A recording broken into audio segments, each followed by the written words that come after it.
Alors, maintenant que nous avons récupéré ici les articles et qu'on les a affichés et qu'on peut ici les éditer, maintenant, j'aimerais bien mettre en place ici le bouton qui permettra de supprimer les articles et aussi mettre aussi de Markdown.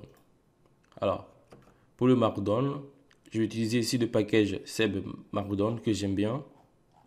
Alors, ici, je vais copier ça et j'ouvre le terminal, je colle. Très bien. Maintenant que cela est fait, je reviens dans l'application. Et ici, juste à droite du bouton éditer, nous allons mettre ici le bouton qui permettra de supprimer un article. Allez, c'est parti. Alors, je vais dans Post Show. Ici, on a le bouton. Je vais dupliquer. Et ici, par contre, on ne peut pas mettre un bouton juste comme ça avec la Laravel. Pour supprimer ici un enregistrement, on va devoir utiliser un formulaire. Alors, je vais ouvrir la balise forme. Et ça, je colle à l'intérieur. Ici, ça sera un bouton. Le écho, je le place à l'intérieur de Action. Ça, je l'enlève. Et ici, comme couleur, je mets rouge, red. Et là, je mets supprimer. Et je vais afficher le bouton poubelle. Alors, j'actualise. Très bien. On a notre bouton ici supprimer. Et ici, je mets rien. Là, en fait, dès qu'une personne va cliquer sur ce bouton, il va être redirigé vers la route qui va permettre de supprimer un article. Du coup, là, il faut mettre ici une méthode, sinon ça ne marchera pas. Post. Je mets aussi des CSRF. Et je mets aussi la méthode. J'ouvre les parenthèses. Et là, je mets delete. On va créer maintenant cette route. Je vais dans web.php. Et ici, je vais dupliquer ça. Là, ça sera une route de type delete. Et comme méthode, destroy. Après ça, je vais dans le post controller. Et ici, on va créer la méthode destroy. J'ouvre une méthode. Et je mets destroy. Et là, encore une fois, je vais récupérer la catégorie. Ainsi que le post. Et là, c'est ultra facile. Là, en fait, ce qu'on va faire, je vais encore récupérer ici l'article et utiliser la méthode delete. C'est tout. Et je vais faire un return de redirect. Et là, je vais utiliser la route blog. Puisque ici, l'article n'existe plus, du coup, là, il va me retourner vers la page où se trouvent tous les articles. Là, j'ai fait un saut de ligne. Là, normalement, on est bon. Normalement, ça devrait marcher. Alors, là, j'actualise. Et je clique. Très bien. J'ai supprimé ça. Je clique sur le lien. Je clique. Voilà, ça a marché. Alors, je vais juste mettre un petit espace ici entre les deux boutons. Ici, je mets la classe MR 3%. Comme ça, les boutons ne sont pas collés. Voilà. Maintenant, nous allons passer au Markdown.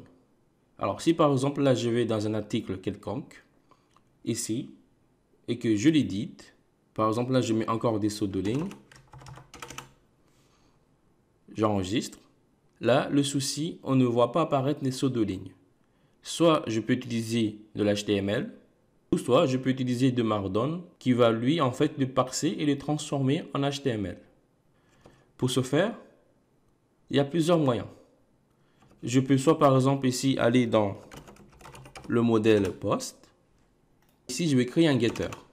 Et pour créer un getter, je vais ouvrir ici une méthode publique. Je mets le mot-clé get suivi de l'attribut body. Ici, l'attribut body qui est dans la table post.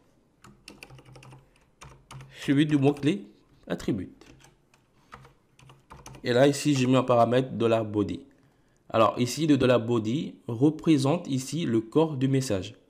Il a directement ici récupéré le corps du message. Si par exemple là, j'actualise, il n'y a plus rien. Du coup là, ce que je peux faire, je fais un return. Et là, j'ouvre des parenthèses. Et ici, je vais initialiser le package GitHub Markdown.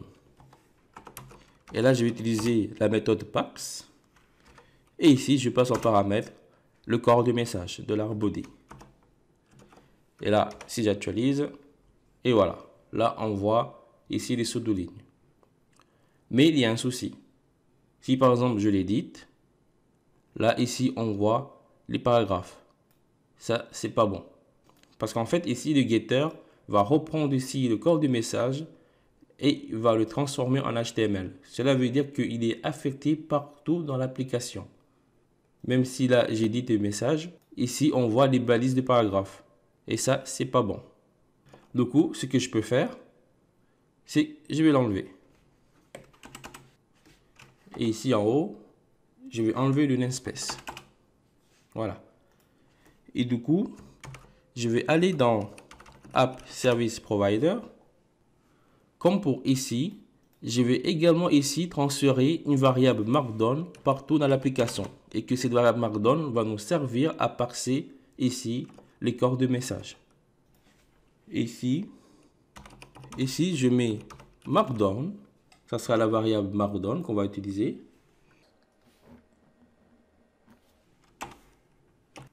Et là, je vais initialiser encore ici le GitHub Markdown. Comme ça, ici, la variable Markdown représentera ici la classe GitHub Markdown. Ce qui veut dire que si je vais dans le fichier show, ici, je vais utiliser la variable Markdown ainsi que la méthode packs et je colle ça à l'intérieur. J'actualise. Voilà, ça marche. Si je clique sur éditer, et si je clique sur éditer, voilà, on ne voit pas ici les sauts de ligne. Je vais éditer notre article. Je prends celui-là. Là, je mets encore des sauts de ligne. Et je vais aussi mettre un titre. Pour mettre un titre, je mets un dièse. Et je mets, je suis un H1. Je mets 2 dièses. Et là, je mets, je suis un H2, etc. Et là, quand je clique, voilà, super.